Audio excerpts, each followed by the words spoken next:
It's Dr. O, and as I leave the Savoy, having not watched the movie Beyond Bars, it's only because I am very, very, very clear about my time commitments, and they're having some trouble with the tech. And I have to say, I know what they are going to be sharing, and I would love to be a part of that conversation, but tonight, Spirit's just saying to me, don't worry about it. I was the medical director at the Massachusetts State Prison for Women for 2 years. I had planned to serve 3 to 5, like many of the the ladies who were my 600 people under my care at any time.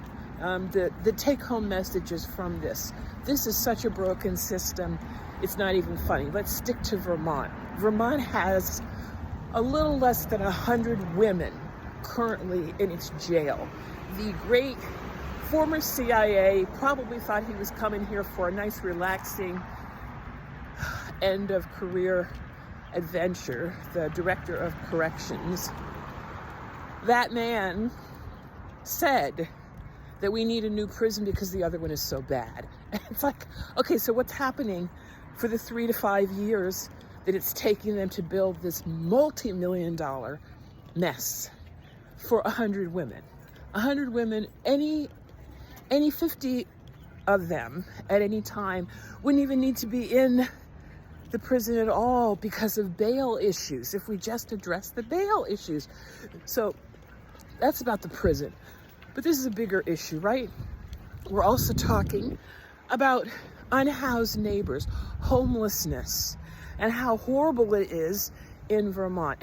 If you look around me here, I would say half of these buildings right now are not occupied because we have flooded twice on the same day, 2 years in a row, down here in Montpelier, the little capital of Vermont. Back maybe 30 years ago, maybe 40, Vermont made some really stupid choices with respect to conservation versus actual care of its lower classes of people. It's like the state just decided it didn't have any middle or lower class people and didn't make any plans long term for people to stay here, and a lot of silliness about what conservationists want, which is beautiful landscapes and pristine views, and what a growing state needed. So we don't have the housing stock right now. That's like a very basic thing to understand. Vermont doesn't have the housing stock to take care of the people who are here. No, they didn't all come from other states. That's not what happened. Really, it isn't. These are people who've been here, who maybe have been in the trailer spaces more because those are the places that are in the flood zones, and maybe they were a little stoic and didn't say, oh, we're having trouble, so they didn't get some of the FEMA help. And oh, did I mention the fact that we have a huge issue with alcohol use, guns, and domestic violence here?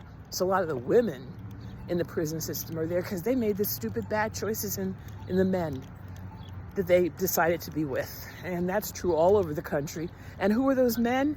Men who have no emotional literacy, whose way of solving problems is to put their fist through the wall or into the face of their lady friends. Oh, and I didn't mention the drug problem, opioids, fentanyl, all that stuff. The bathrooms all over downtown Montpelier are now locked or monitored because you know what? The druggies don't really want to die. They just want their high, so they come into public places where they can be found if they overdose. I would too, if I didn't really want to die.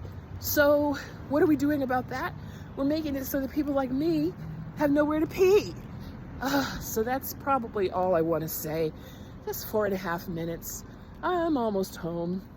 I'm taking this not with a grain of salt, but with a whole bunch of clarity that we don't have solutions because we can't see each other. And it's really, really hard for people with a roof over their head to even imagine what it's like to not know where you're going to sleep at night.